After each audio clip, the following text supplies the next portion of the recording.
السلام عليكم ورحمة الله وبركاته. سبحان الله والحمد لله ولا إله إلا الله والله أكبر، ولا حول ولا قوة إلا بالله العلي العظيم. اللهم صل وسلم وزد وبارك على سيدنا محمد وعلى آله وصحبه أجمعين.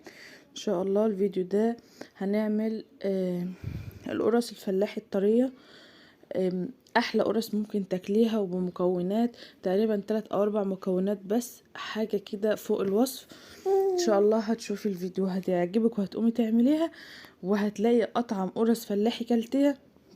بس الاول لو انت مش مشتركه في القناه اشتركي، فعلي زرار الجرس عشان يوصلك كل جديد، وفضلا وليس امرا لو عجبك الفيديو دوسي لايك. معايا دلوقتي هو انا بعمل بالوايم كده، بس هقولك تقريبا بالجرامات، مش بالجرامات، بالمعيار، علشان لو حد اول مره يعملها. هو بالتقريب معايا ربع كيلو سمنه، يعني كوبايه، كوبايه او كوبايه ونص كده. والكيسه دي كان فيها 2 كيلو دقيق، خدت تقريبا 2 الا ربع، يعني سبت قيمه كوبايه او كوبايه وشويه بساط كده. الاول خليت السمنه ان هي تسيح وتبدا ان هي تسخن. حطيت عليها الدقيق، بعد لما سخنت حطيت عليها الدقيق، وفضلت افركها كده، يعني ان هو ايه، اشبع الدقيق بالسمنه. علشان السمنه احنا دلوقتي الجو برد، لو انا عملتها حطيت كله على بعضه، السمنه هتكلكع مني في العجين. هي عملت معايا اكتر من مره كده. فالنتيجه عشان اوصل لنتيجه كويسه عملتها بالطريقه دي، فكانت حلوه جدا. السمنه ما كلكعتش والعجينه طريه، وحاجات الحاجه طالعه تحفه. فركتها كويس كلها كده. فركت العجينة الدقيق في السمنة لحد لما خلاص الدقيق كله شرب كل السمنة. زودت بقى عليهم 2 خميرة، بكوان خميرة. وانا بتعامل بالخميرة الفورية بالطريقة دي، ما بدوبهاش في لبن ولا بدوبها في مية ولا سكر ولا اي حاجة، انا بعرفش استعملها غير كده.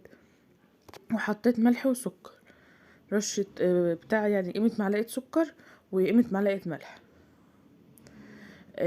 والخميره ما بدوبهاش، انا بفضيها كده على المواد الجافه كلها وبقلبها كويس، وبفضي بقى السوائل عليها. حط كميه المواد الجافه اللي انت عايزاها براحتك، يعني مثلا 2 كيلو دقيق 3 كيلو دقيق براحتك، بس حطيهم على بعضهم وسيبي شويه. يعني مثلا هتعملي 3 كيلو دقيق، حطي 2.5، وسيب النص التاني. ممكن العجينة تبقى طرية منك، او ممكن تبقى فضيتي سوائل كتير فتحتاجي دقيق تاني. اللي هو خلي العجينة في ايدك انتي.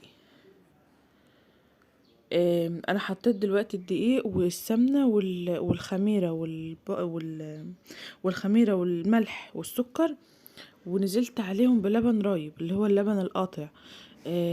انا كنت روبت كيلو، يعني جبت البتاعة الزرقاء، العلبة الزرقاء دي، وحطيت فيها كيلو لبن وركنته بره التلاجة 3 أو 4 أيام، عشان احنا الجو برد الأيام دي. 3 أو 4 أيام كان اللبن راب، أو ان هو آه، اللبن قاطع زي ما بتقولوا.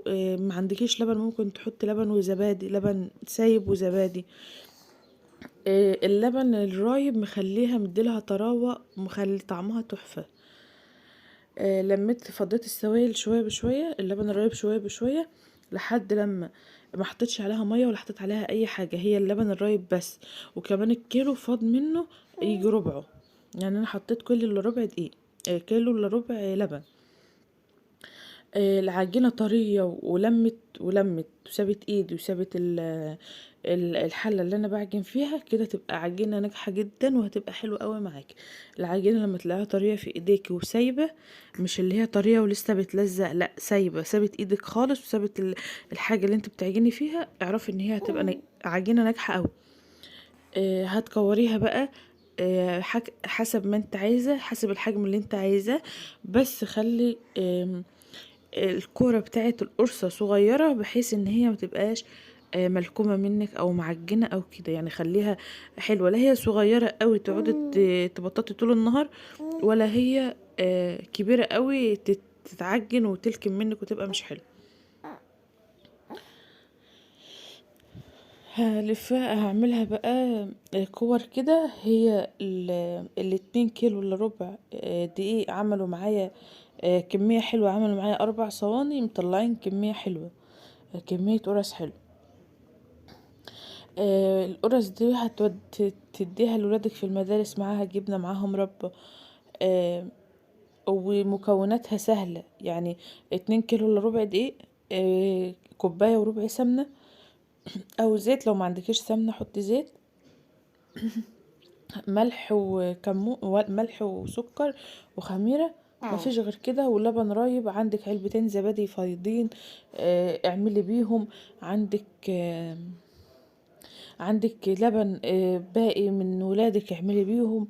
حتى لو انت حط على اللبن سكر عادي، ما احنا كده كده بنحط على العجينة سكر. هي دي الكمية اللي طلعتها معايا وحلوة قوي يعني. كمية حلوة، مش وحشة ومش شوية.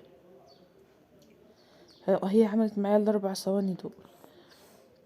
سبتها بقى تخمر، يعني انا قطعتها هي فيها خميرة، فعجنتها وقطعتها على طول وبططتها كده وسبتها تخمر. لما بقت بالشكل ده دخلتها الفرن. مش ان انا سبتها تخمر في الحلة الاول وبعدين حطيتها، لا، انا كورتها وحطيتها وبططتها في الصواني وركنتها براحتها بتخمر. لما بقت بالشكل ده وبالحجم ده قمت بقى مدخلاها الفرن. والحاجات اللي وقعت عليها دي اتمسحت، هي وقعت بس عليها من الفرن، بس هي اتمسحت بس انا مسحتها على طول. هو ده كان شكلها. والحاجات السمرة ديت اتمسحت على طول، ما خدتش حاجة، وكانت طرية وناعمة وجميلة ومن تحت حلوة.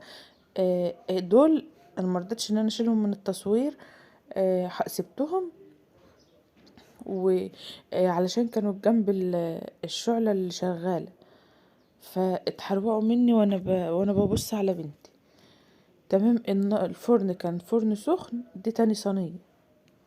الفرن كان فرن سخن بدرجة حرارة هادية وسط، مش عالية ومش عاملة لما بلاقي، ومش واطية. لما باجي ارفع واحدة من تحت كده اشوف هي احمرت ما احمرتش، كده بلاقيها بدأت ان هي تحمر، بقوم معليها لها من فوق وافضل الف في الصينية تقوم هي بقى واخدة اللون ده من فوق ومن تحت، فبتبقى بالشكل ده، طرية وحلوة جدا جدا. بمكونات سهلة وسريعة، ما خدتش وقت وما خدتش مني مجهود خالص. بالعكس هتبقى حلوة جدا، وولادك هياخدوها معاهم المدارس. في ظل الغلا اللي احنا فيه ده بنحاول نوفر على قد ما بنقدر. لو كل اسبوع هتعملي مرة اكيد يعني الكمية دي هتكفي ولادك طول الاسبوع. انا بحبها مع لبن بس من غير اي حاجة. فده كان الفطار بعد ما عملت القرص الطرية التحفة دي.